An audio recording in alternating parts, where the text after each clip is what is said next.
मैंने सब जितनी भी साधनाएं बताई हैं आपको सभी को रात की पूजा बताई है, पर इन माता का जो आपने आराधना करनी है, इनके सौम्य रूप में आपने जो आराधना करनी है वो आपने या तो प्रातः काल करनी है या फिर आपने दोपहर के समय में इनकी पूजा करनी है।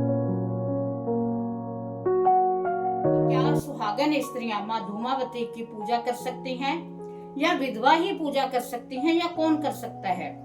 तो माँ का स्वरूप ऐसा है, इसलिए आज मैं बड़ी सिंपल सी पूजा बता रही हूँ। आपने नोट किया होगा कि सभी नवरात्रों में मैं बड़ी बड़ी साधनाएं जो रात को की जाती हैं वो सभी साधनाएं बताई हैं, पर माँ धूमावती एक तो इनका निवास पीपल स्थान पर भी माना जाता है। तो इस दिन आपने विशेष पीपल की पूजा अवश्य करनी है।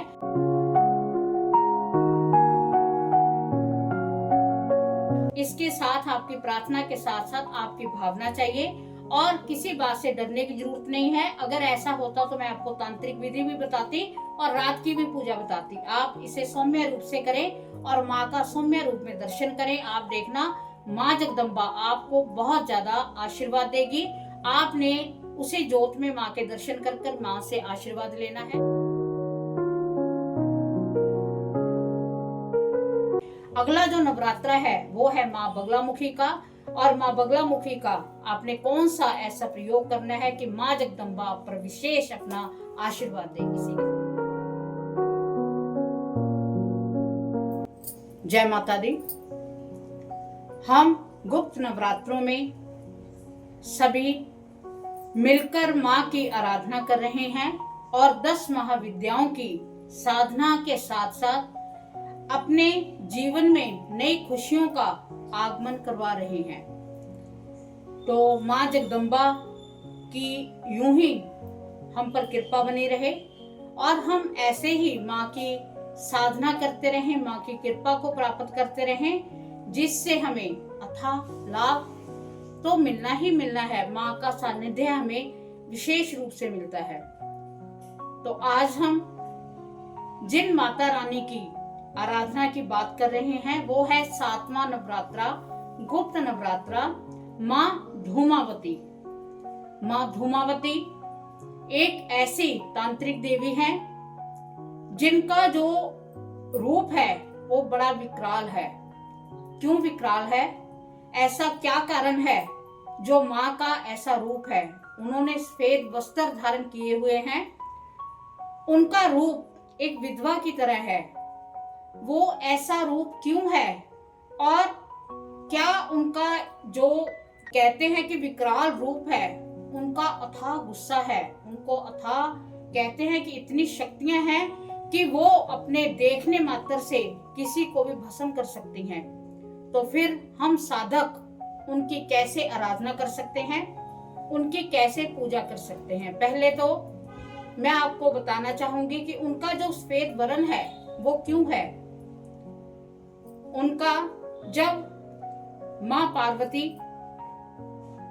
जो सती के रूप में, आप सभी को पता है कि भगवान शिव के मना करने पर भी वो अपने पिता के जो उन्होंने यज्ञ करवाया था वहां पर वो यज्ञ में चली गई थी। वहां उन्होंने देखा कि उनके पति का सम्मान नहीं हो रहा, उन्हें उनका अपमान हो रहा है और सभी देवी देवताओं के लिए सिंहासन विराजमान है, परंतु भगवान शिव के लिए वहां पर कोई भी आसन नहीं है। तो इनसे माँ जो सती हैं उनको इतना क्रोध और इतना अपमान उनको आया कि मेरे पति की यहाँ पर बिल्कुल ऐसे उनका अपमान, घोर अपमान किया जा सकता है। ये एक लीला थी, अन्यथा भगवान शिव का अपमान की तो कोई सोच भी नहीं सकते। तो माँ ने अपना जो हवन के यज्ञ में ही, कुंड में ही वो समा गई थी और उससे जो धुआं प्रगटा वो व्हाइट कलर का, सफेद रंग का था और उसी धुएं से माँ धूमावती का प्रागट्य हुआ। इसीलिए वो देखो, जब उन्होंने उनका शरीर को जलन पैदा हुई है या उन्होंने उसमें अपना शरीर को जलाया है, अग्नि में कूदी है, उस वक्त उनके मन में अत्यंत दुख था, कष्ट था। किस बात का? कि मेरे पति को अपमान किया गया है। और कहीं ना कहीं उनके मन में क्रोध भी बहुत था, अन्यथा अग्नि में जलना कोई मामूली बात नहीं है। क्रोध किसके लिए था? अपने पिता के लिए, उनके लिए जो भगवान शिव का अपमान कर रहे थे, तो वो क्रोधित थी। और वही रूप माँ धूमावती का है, जो रुद्रयामल तंत्र में हमें बताया गया है कि शिव इन 10 रूपों को, 10 महाविद्या ये शिव की ही हैं। तो हम उस महाविद्या के बारे में बात कर रहे हैं। अब आता है कि इनका नाम विधवा क्यों कहा गया, माँ सती को, माँ धूमावती को विधवा क्यों, उनकी विधवा के नाम की उपासना क्यों की गई? तो भगवान, एक और कथा है कि भगवान शिव और माँ पार्वती गौरा जी बैठी हैं और धूमावती बैठी हैं, और उन्होंने कहा कि मुझे भूख लगी है। माँ ने कहा कि मुझे भूख लगी है, कहीं से कुछ इंतजाम करो क्योंकि मेरी भूख मिट नहीं रही। तो भगवान शिव ने कह दिया कि अभी कुछ समय लगेगा, और माँ अपनी भूख को शांत करने के लिए भगवान शिव को ही निगल गई। और उसके बाद में जब प्रार्थना की तो उन्होंने शिव को उगल दिया। तो ये उगलना और निगलना, हम कह सकते हैं कि ये एक ऐसा प्रारूप है, ऐसी लीला है भगवान शिव की। अन्यथा त्रिलोकी के स्वामी को ना तो कोई निगल सकता है, ना कोई उगल सकता है। उस समय भगवान शिव ने माँ धूमावती को कहा कि आप विधवा बनके रहोगी, आपकी उपासना विधवा बनके रहेगी।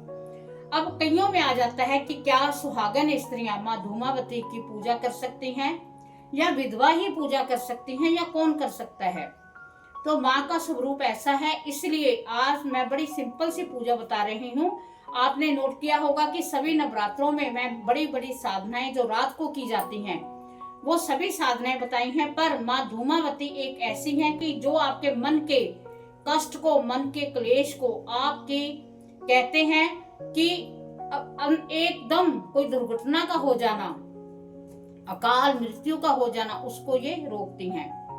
तो इनका निवास पीपल स्थान पर भी माना जाता है। तो इस दिन आपने विशेष पीपल की पूजा अवश्य करनी है।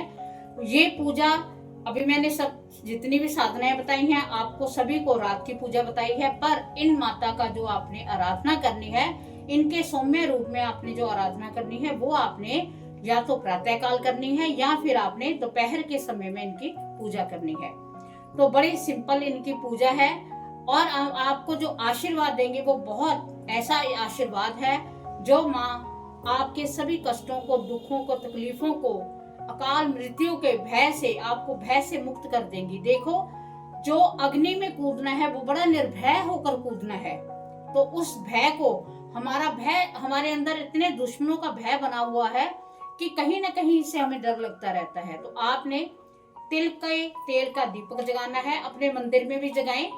अगर आपके पास धूमावती यंत्र है तो ठीक है, नहीं तो माँ का स्वरूप जो भी आपने घर पे रखा हुआ है, माँ को वही प्रणाम करके तिल के तेल में आप माँ धूमावती के दर्शन कीजिए।